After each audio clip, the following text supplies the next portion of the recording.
conhecem a palavra de Deus. Nós sabemos, Pai, que a Maria Antônia não tem poder de decisão de fazer escolhas, e nós, os pais, aqueles que são os amigos, tem essa condição de fazer essa escolha pela vida dela. E o Senhor diz que toda criança que chegaria até o Senhor jamais seria excusada.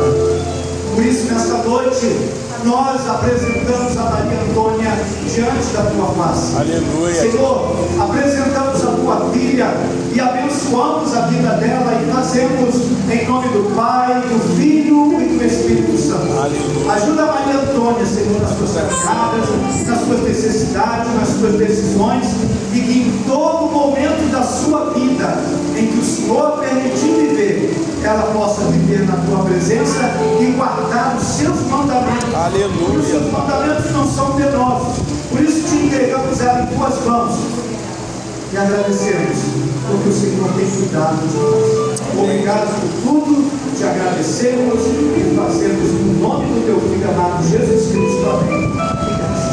Glória a Deus.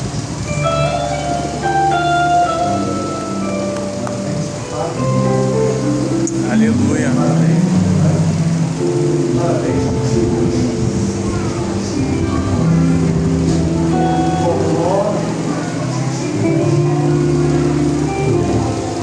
Aleluia. Você ganha uma criança, você ganha uma vida inteira. Você ganha uma pessoa de meia idade e você ainda tem que fazer uma construção. Então nós precisamos gastar mais tempo cuidando dessa criança. Porque quando você ganha uma criança de todo o coração, Jesus está assim. Eu quero convidar nessa noite para estar aqui à frente minha querida amiga Gabriela. Ela tem essa grande responsabilidade de trazer a palavra do Senhor. Não só eu, mas eu espero que todos estejam esperando também que o Senhor venha falar com os nossos corações. Fique à vontade, tá? Vamos colocar de perto de gente hoje. Deus me deu, João, por favor, fale pela vida da Gabriela, para que o Senhor possa fazer dela essa noite testemunho. Amém.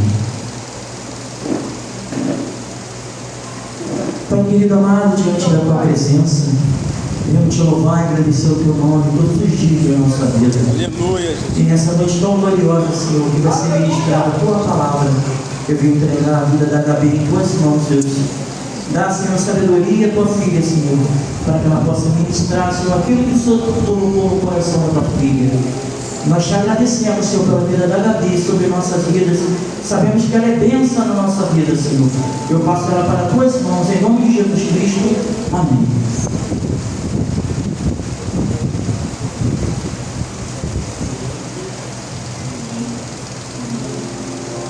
Salve a igreja da paz do Senhor.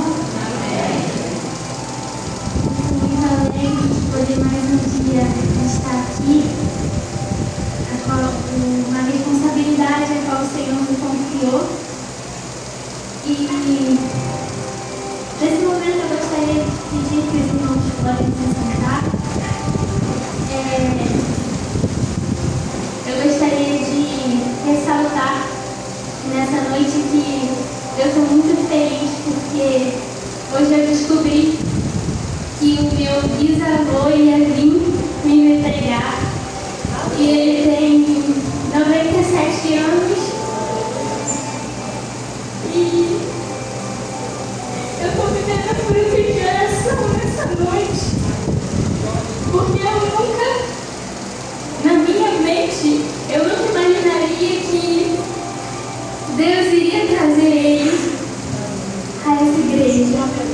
E ele está aí. Eu sou muito grata ao Senhor pela vida da minha família, tá? Meu tio, meus primos, meu avô, minha tia. E nesse momento eu gostaria também de parabenizar todas as mulheres que hoje é o nosso dia, né?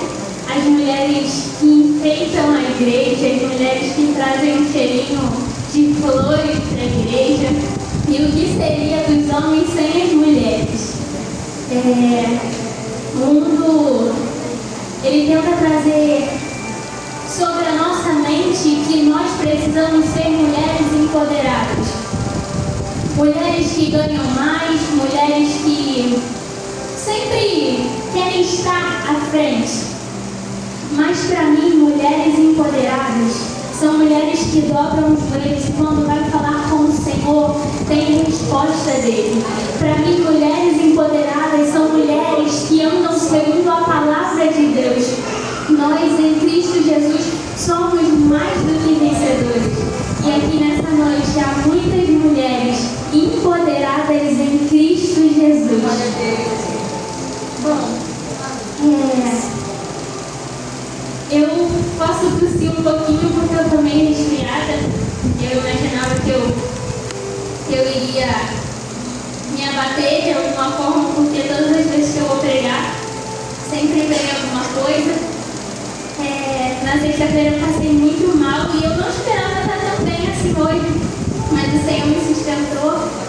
Na sexta-feira, quando eu estava indo para o hospital, eu até comentei com a minha mãe hoje que eu falei que quando eu estava no carro, parecia que eu ia morrer.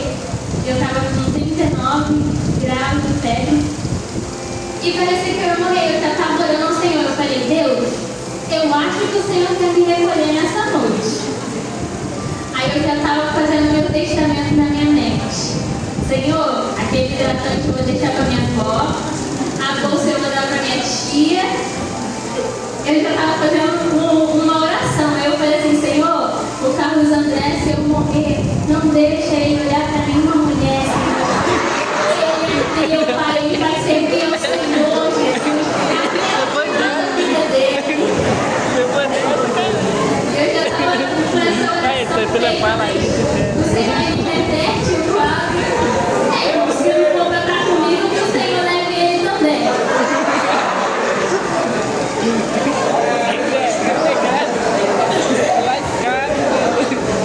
Aleluia. Bom, sem mais delongas, o Espírito Santo do Senhor ministrou uma palavra no meu coração que se encontra em 1 Reis, no capítulo 18, versículo 37 até o 39. E diz: Responde-me, ó Senhor, responde-me, para que esse povo saiba que tu, ó Deus, que tu, ó Senhor, és Deus e que fazes o coração deles voltar para ti. Então o fogo do Senhor caiu e queimou completamente o holocausto, a lenha, as pedras e o chão, e também secou totalmente a água na palheta. Quando o povo viu isso, todos caíram prostrados e gritaram: O Senhor é Deus, o Senhor é Deus. Bom, o Senhor ministrou meu coração sobre Elias. Israel, ele estava vivendo um período, talvez um dos períodos mais difíceis da história dele. Porque a palavra de Deus diz que o rei Acabe esqueceu das ordens do Senhor, esqueceu dos mandamentos do Senhor, casou-se com uma mulher chamada Jezabel, que era completamente perversa. E eles passaram a servir um Deus chamado Baal, que é conhecido como o Deus da chuva e o Deus da fertilidade.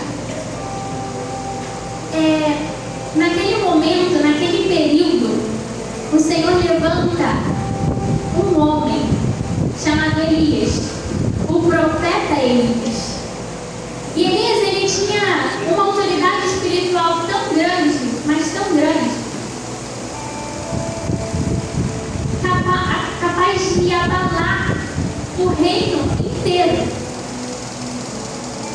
No capítulo 17, do versículo 1, a palavra de Deus diz que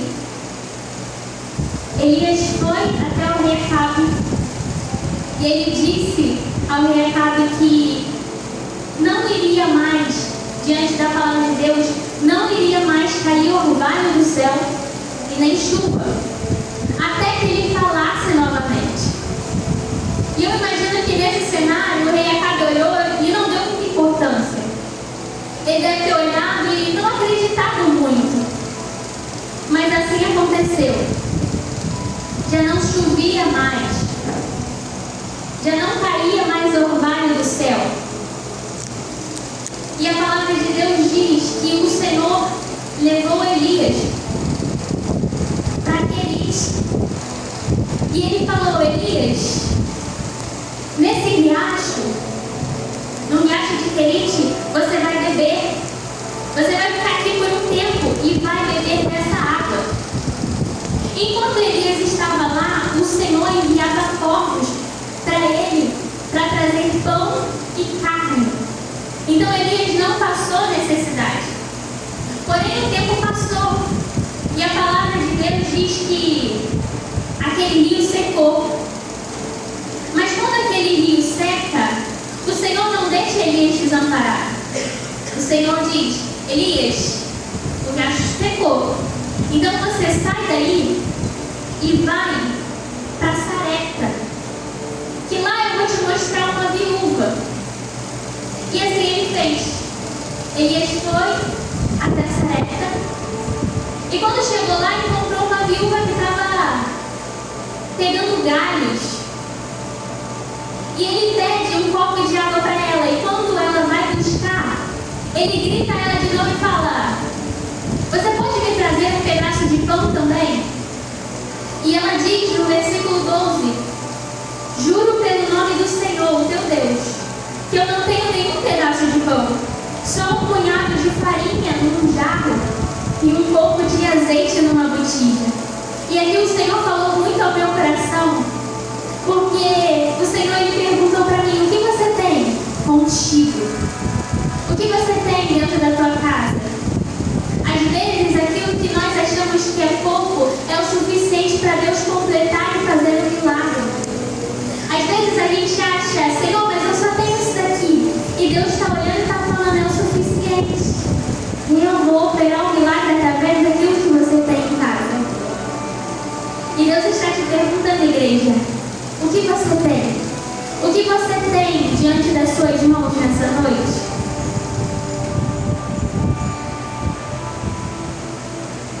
No versículo 14 diz: Elias olhou e falou assim: pois assim diz o Senhor, o Deus de Israel, a farinha na vasilha não se acabará, e o azeite na botija não secará, até que o dia em que o Senhor fizer chover sobre a terra novamente.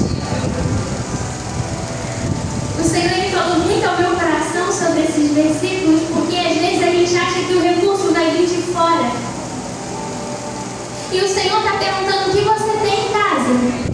Senhor, eu tenho só um pouquinho de azeite. E tu acha que Deus não é poderoso para multiplicar o azeite que você tem? Aleluia! O que você tem em casa, Senhor? Eu não tenho muita coisa não. E o Senhor está te perguntando: o que você trouxe hoje nessa noite? Porque tu vai guerrear com as armas que estão sobre a tua mão. Senhor, eu não tenho nada, mas eu tenho uma palavra. E Deus está falando: é o suficiente. Senhor, eu não tenho nada, mas eu tenho um coração disposto a te adorar. E Deus está falando: é o suficiente. Aquela mulher diz, no versículo 12, diz: estou colhendo uns 2 gravetos para levar para casa e preparar uma refeição para mim e para meu filho, para que comamos e depois morramos. Aquela casa estava sentenciada à morte. Não havia possibilidade de recursos. Ela sabia que ela e o filho dela iriam morrer. Só que tem uma coisa que o Espírito Santo falou comigo: quem preserva a minha presença pode até passar pelo vale, mas eu vou contigo. Não vai te faltar farinha, não vai te faltar azeite. Porque quem não abre mão de princípios e da presença do Senhor por riquezas e por posições, Deus faz questão de te sustentar. Quer um exemplo? Ano de 2019 e 2020. O mundo estava vivendo um cenário de morte, de destruição. Um vírus chegou que não abalou uma nação, mas abalou o mundo inteiro. E talvez você olhava para um lado, olhava para o outro, via morte, via impossibilidade. E talvez, como todos nós pensamos, falamos assim: Senhor, será que quando acabar isso tudo, eu vou estar viva? Senhor, será que eu vou sair desse cenário um dia? Lojas fechando, tudo se acabando, e nós estávamos vendo isso sobre os nossos olhos. Só que o que o Espírito Santo está falando, se você preservar a minha presença sobre a tua casa, não te faltará recursos. Pode até haver impossibilidade, mas o Senhor faz questão de ir até você e suprir as tuas necessidades. Deus está falando, não vai te faltar. Sabe por que você saiu do cenário da pandemia com vida? Sabe por que você saiu do cenário da pandemia com a tua casa intacta? É porque você preservou a presença dentro do teu lar. E aonde há a presença de Deus, a morte não entra. Aonde há a presença de Deus, há restauração. Não abra mão da presença de Deus. E Deus está falando assim para as nossas vidas nessa noite. Enquanto você preservar a minha presença, 1000 cairão ao teu lado, 10.000 poderão cair à tua direita, mas sabe o que o Senhor tem para a tua vida hoje? Tu e a tua casa não serão atingidas. Estou eu guardando, estou eu sustentando, estou eu com a minha destra vitoriosa sobre o teu lar. Não vai haver morte. Talvez o espírito de morte estava rondando aquela casa e falando: há uma sentença sobre essa casa, há uma sentença sobre essa família. Só que o que o inimigo não contava é que Deus chegaria primeiro.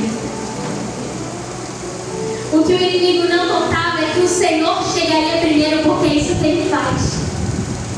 Quando a gente acha que não tem mais jeito, o Senhor chega primeiro. O Senhor muda sentenças, o Senhor muda cenários. E é por isso que nós estamos aqui nessa noite. O ano pode até ser de seca, mas não vai te faltar água. Aleluia. Não vai te faltar água, não vai te faltar azeite. Não importa o que está acontecendo no mundo agora.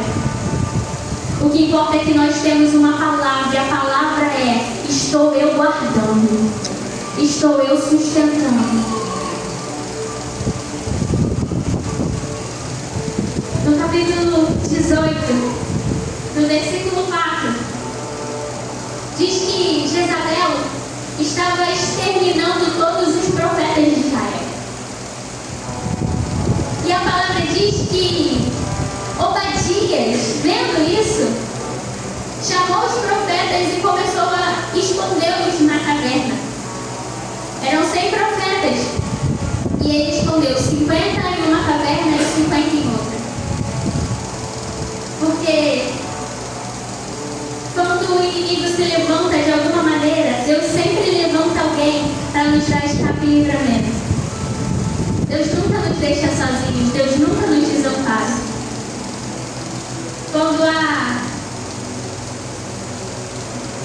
Quando o inimigo tenta nos perseguir, o Senhor sempre nos dá escape e livramento. Vai vir de outro lado. Não tenha medo. No versículo 1 do capítulo 18, o Senhor se apresenta a Elias e diz: Elias, vá até o rei Acabe, pois eu trarei chuva sobre a terra. A palavra diz que foi no 3º ano da seca. Então eles passaram 3 anos nessa luta, nessa peleja. E Elias, o profeta Elias, se levantou e foi até o rei Acabe e propôs a ele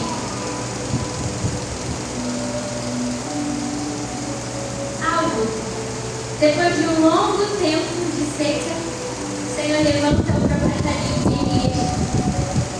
E ele diz: Recabe, convoque todo o povo e os 450 profetas de Baal para estarem no Monte Carmelo. E aí eles iriam se encontrar.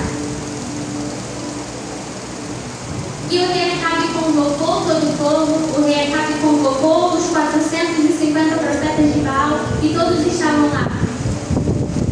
Elias, quando chegou lá, disse: Até quando vocês vão oscilar para um lado e para o outro? Se o Senhor é Deus, sigam-no. Mas se Baal é Deus, sigam-no. O Senhor, Ele não divide a sua glória com ninguém. O Senhor, Ele não aceita que pessoas estejam em cima do muro. Porque quem está na janela corre o risco de morrer. Quem está na janela corre o risco de cair e morrer. E se o Senhor te chamasse hoje? E se o Senhor falasse: Ei filha, ei filho, o que você tem para me apresentar? Dei eu talento, dei eu dons. E o que você fez com aquilo que eu te dei? E o que você fez com aquilo que eu coloquei sobre as tuas mãos? Se tem algo que eu aprendi é que o Espírito Santo tem ciúme de nós. Deus, Ele não aceita nos dividir. Deus, Ele não aceita que nós venhamos estar indo de um lado para o outro. Ou você está, ou você não está. Ou você é, ou você não é. E talvez você chegou aqui nessa noite dividido. Só que o Senhor é tão misericordioso que olha o que Ele fez com esse povo. O povo não queria mais saber do Senhor. Eles estavam completamente envolvidos com o Deus, com aqueles deuses estranhos. Eles estavam completamente envolvidos com Baal. E o Senhor é tão misericordioso que Ele faz cessar a chuva para chamar a atenção daquele povo. Como alguém tão misericordioso sabe o que o povo faz, sabe que o povo não quer nada com Ele, mas ainda assim insiste. E quantas vezes o Senhor não insistiu em nós? Nós estamos aqui nessa noite porque o Senhor insistiu em nós. O Senhor fez cessar a chuva durante 3 anos para chamar a atenção daquele povo idólatra, daquele povo que não queria nada com Ele.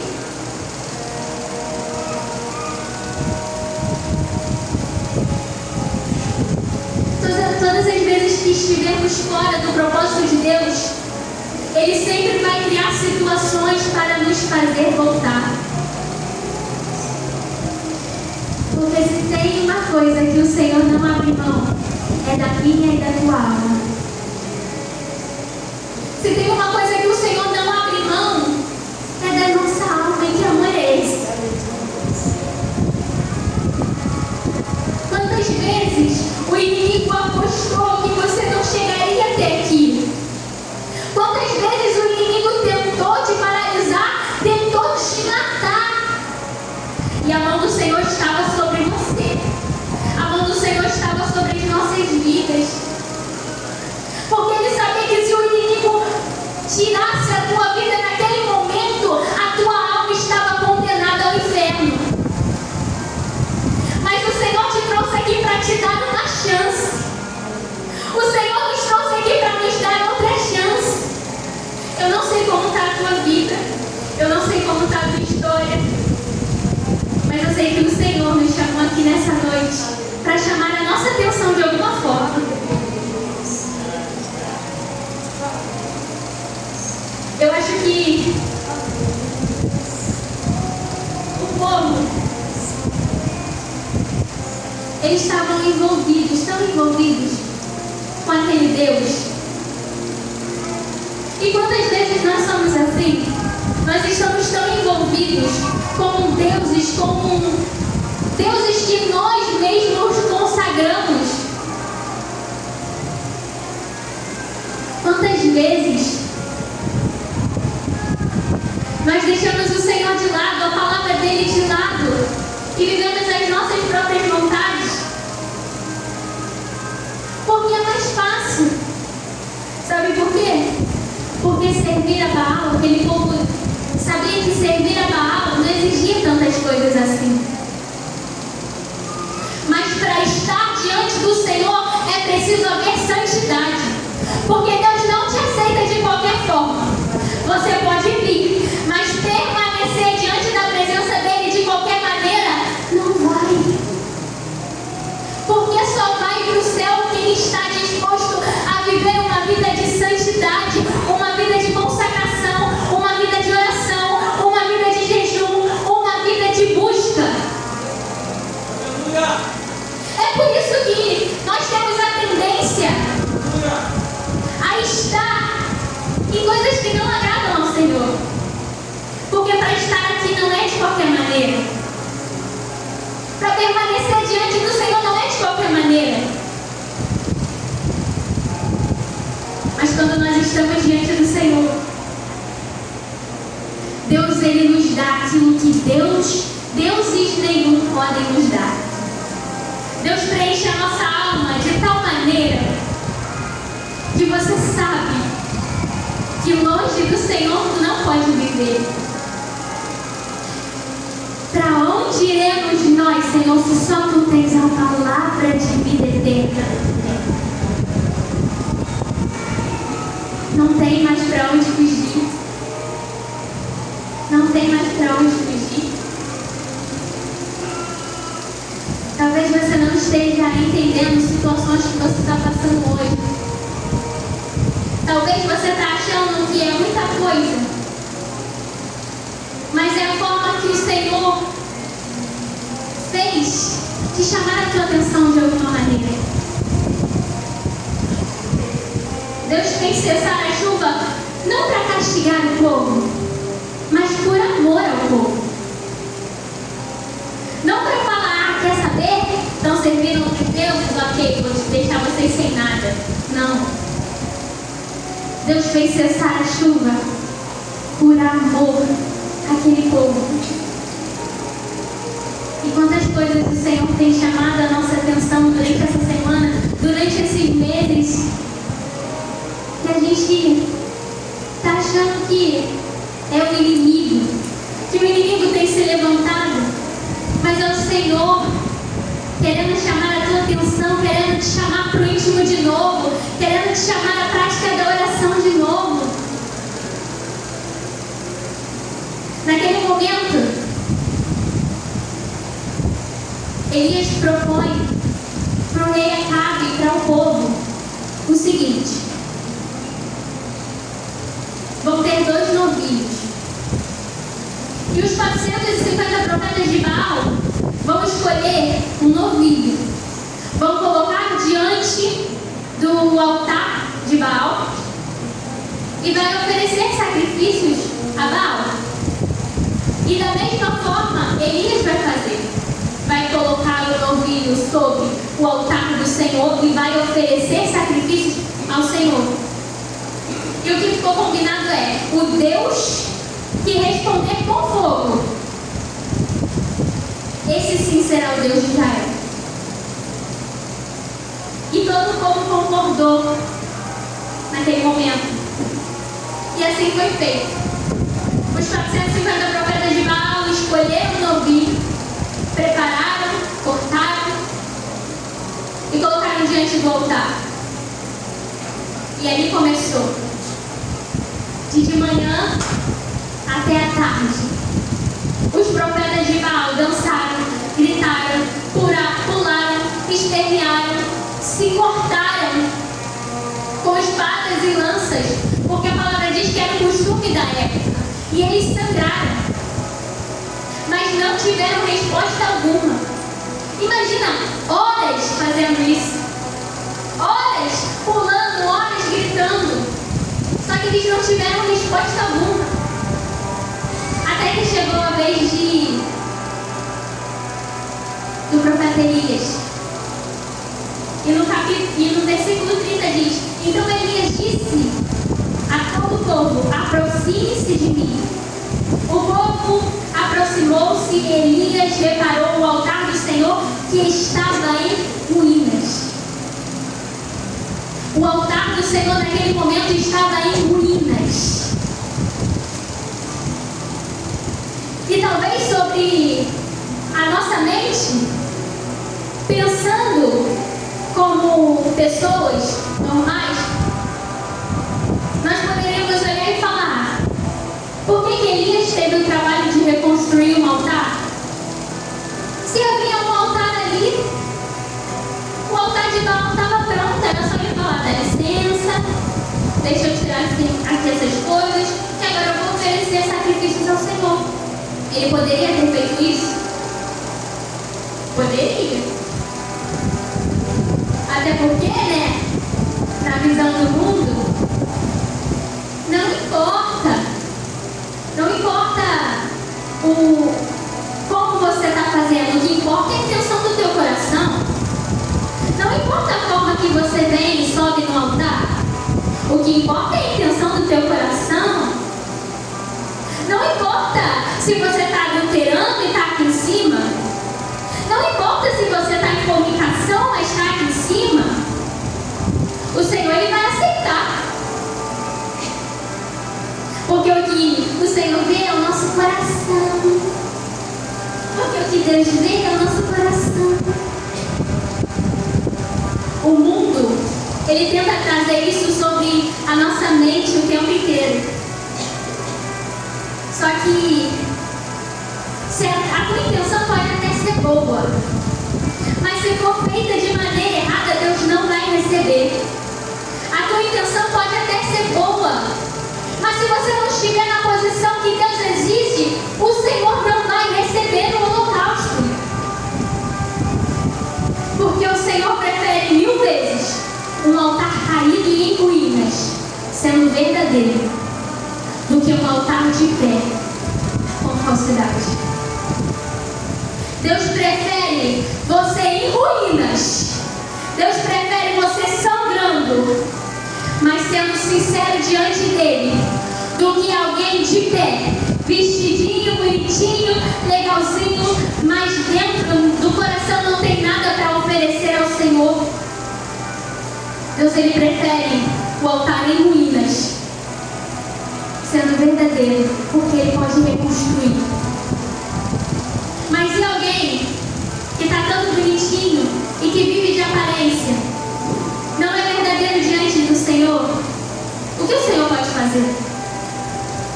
A palavra de Deus diz que o Senhor não rejeita o coração quebrantado e contrito.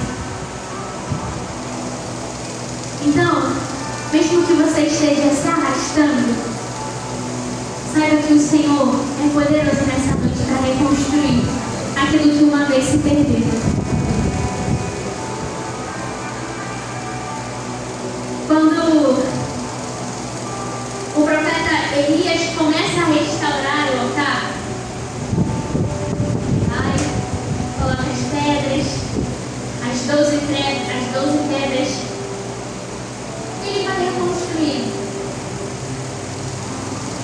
O Senhor, ele deixou muito ao meu coração essa semana, não somente essa semana, mas desde o mês passado, sobre altares que estão quebrados.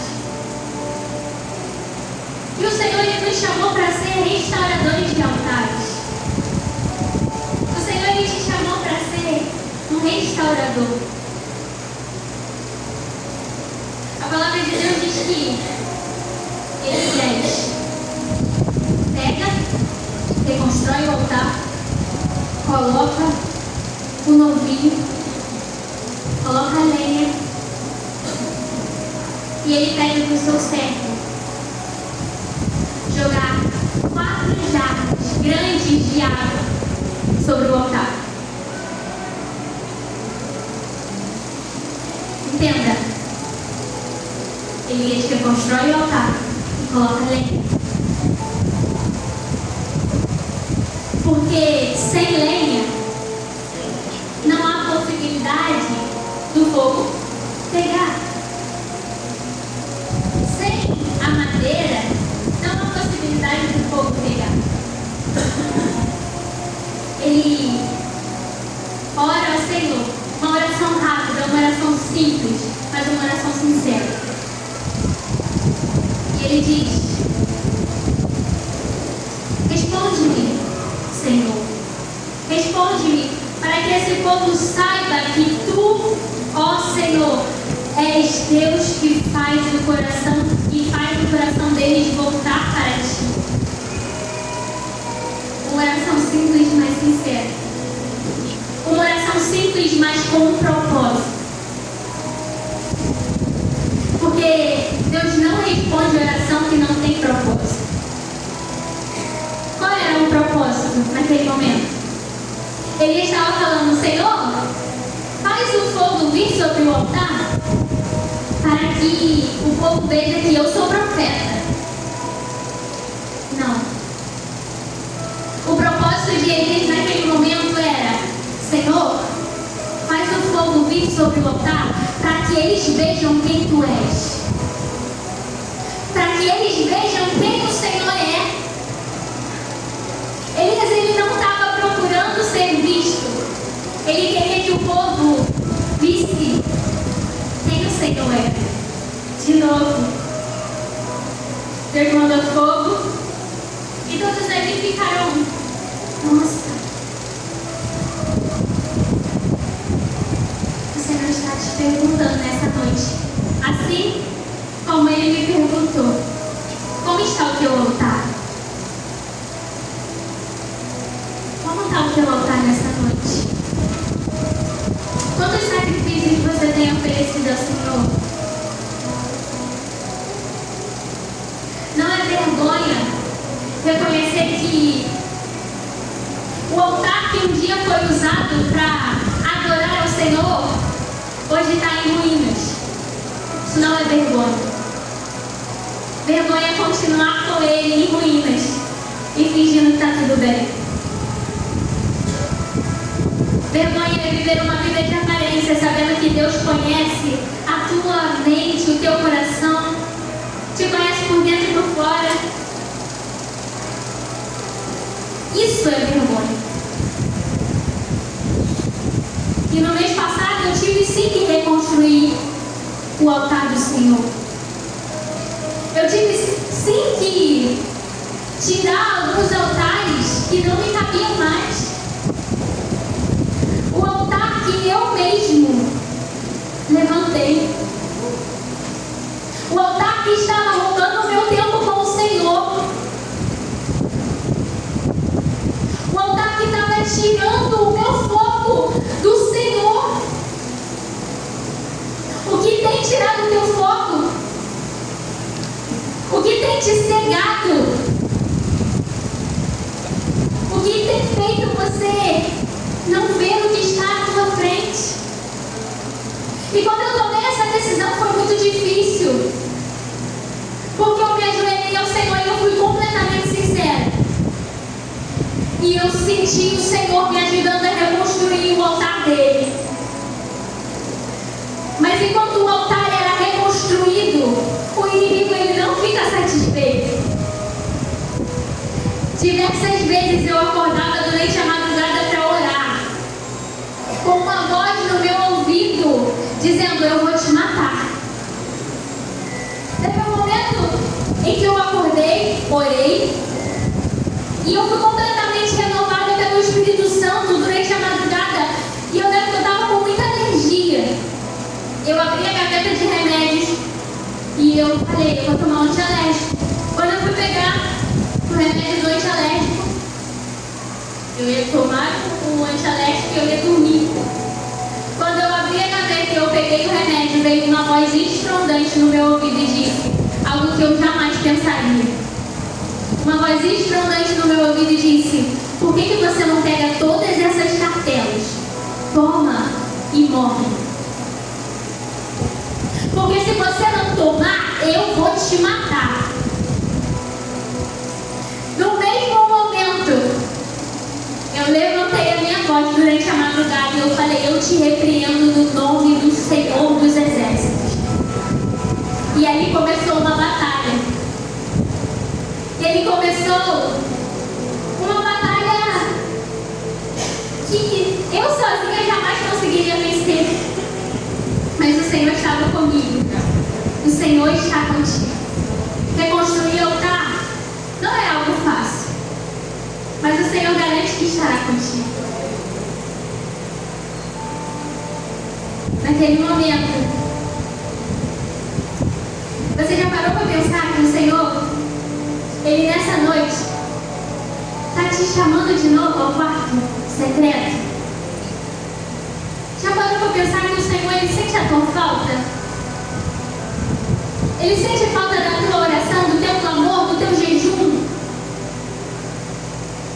E Deus está olhando e está falando assim: naquele dia eu te acordei durante a madrugada, mas não foi para você ter crise de pânico, não foi para você ter crise de ansiedade, era eu querendo falar contigo.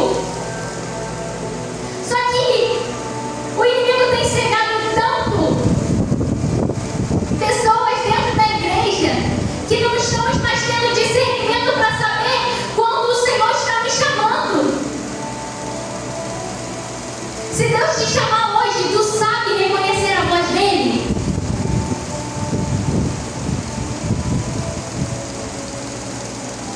Nós temos deixado o azeite se esvair e a presença sair. Isso está indo pelos nossos dedos e nós não estamos fazendo nada. O inimigo, ele não está brincando.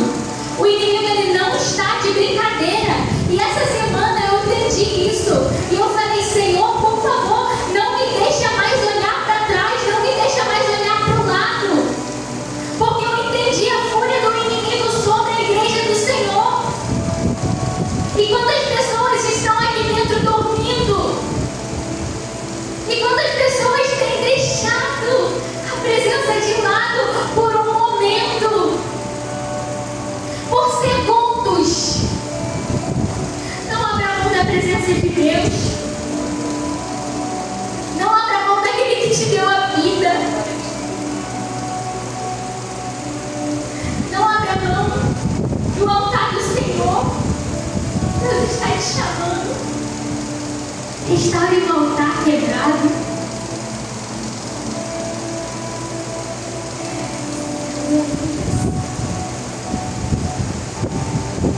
Eram 450 homens, profetas de Baal, contra um homem. Você entende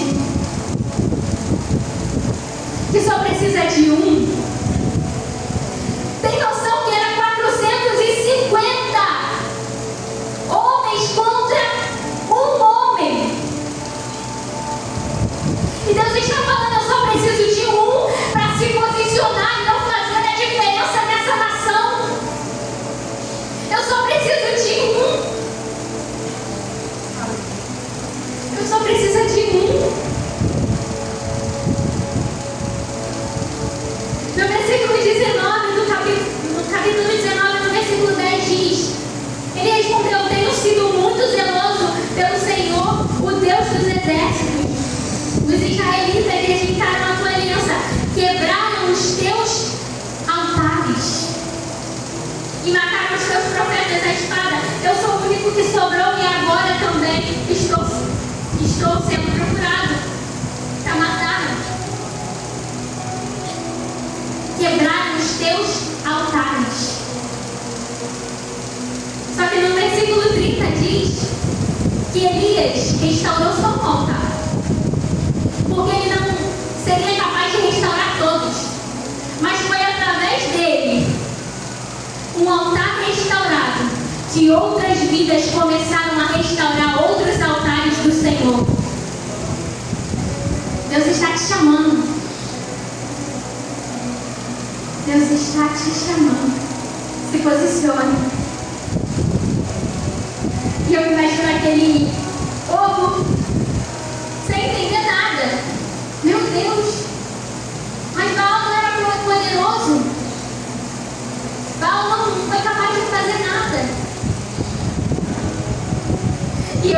Elias olhando e falando: ei, vocês servem deuses que têm olhos e não veem, que têm ouvidos e não ouvem, que têm boca e não é capaz de falar. Mas e nós? Nós servimos o Deus Todo-Poderoso, o Deus que no estalar de dedos faz o fogo cair sobre o altar, um Deus que é o Deus dos deuses, o Senhor dos senhores, o Rei dos reis, e que te trouxe até aqui nessa noite para te fazer entender que eles confiam em carros, outros confiam até em cavalos.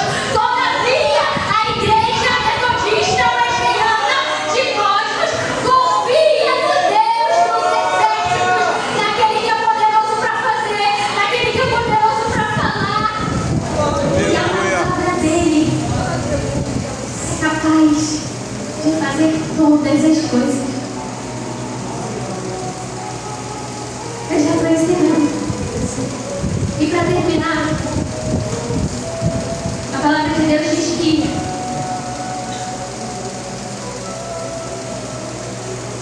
Elias, quando os profetas de Baal veem que o fogo caiu sobre o altar, os profetas de Baal começaram a fugir. E Elias foi atrás deles e matou cada um. Os 450 profetas de Baal foram mortos. E logo após tudo isso, o Senhor trouxe chuva à terra novamente. O Senhor trouxe chuva sobre Israel de novo. Mas o rei Acabe, quando chegou diante de Jezabel, falou com Jezabel aquilo que tinha acontecido, aquilo que o profeta Elias fez com os profetas de Baal. E sabe o que Jezabel fez? Ficou completamente enfurecida e pediu para que mandassem um recado para Elias, dizendo que os deuses me castiguem com todo rigor, se amanhã nessa hora eu não fizer com a sua vida o que você fez com a deles. Jezabel estava ameaçando Elias. E a palavra de Deus diz que Elias se amedrontou de tal maneira que orou ao Senhor e pediu a morte. Elias entrou dentro de uma caverna por uma ameaça. Entenda que o mesmo Elias que estava enfrentando 450 profetas de Baal é o mesmo Elias que, nesse momento, estava aterrorizado por uma prova. Eu gostaria de chamar o ministério de louvor aqui na frente.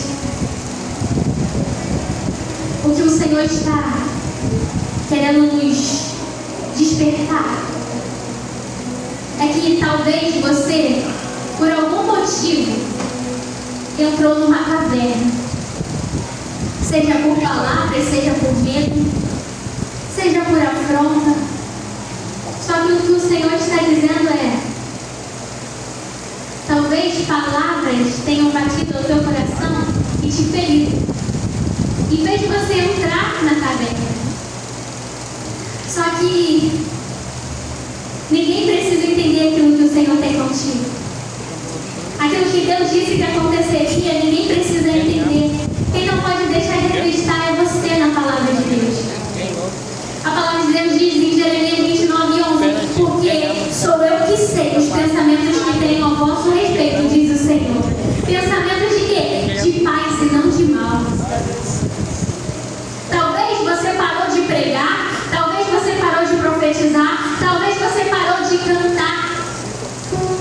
E Deus está te chamando para sair da caverna de novo. O Senhor lhe fala: Elias, o que você está fazendo aqui? Deus não mandou ele entrar em caverna nenhuma.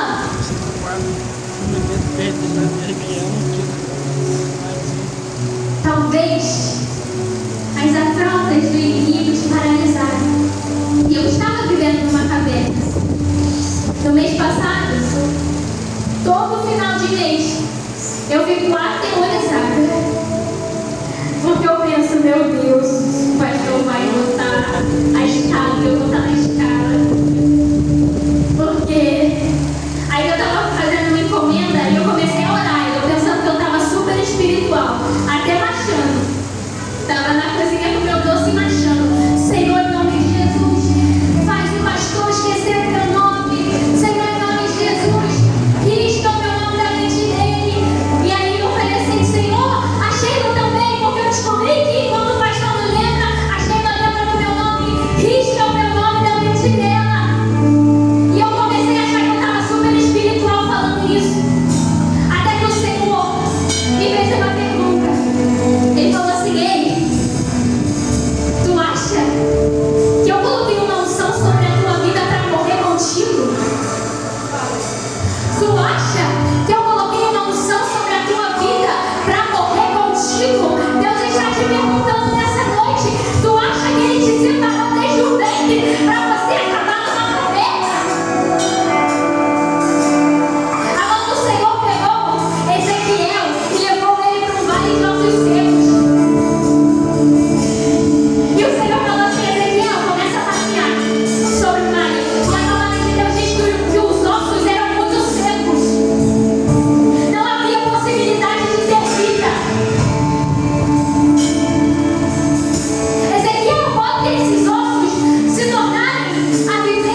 tem autoridade no nome de Jesus.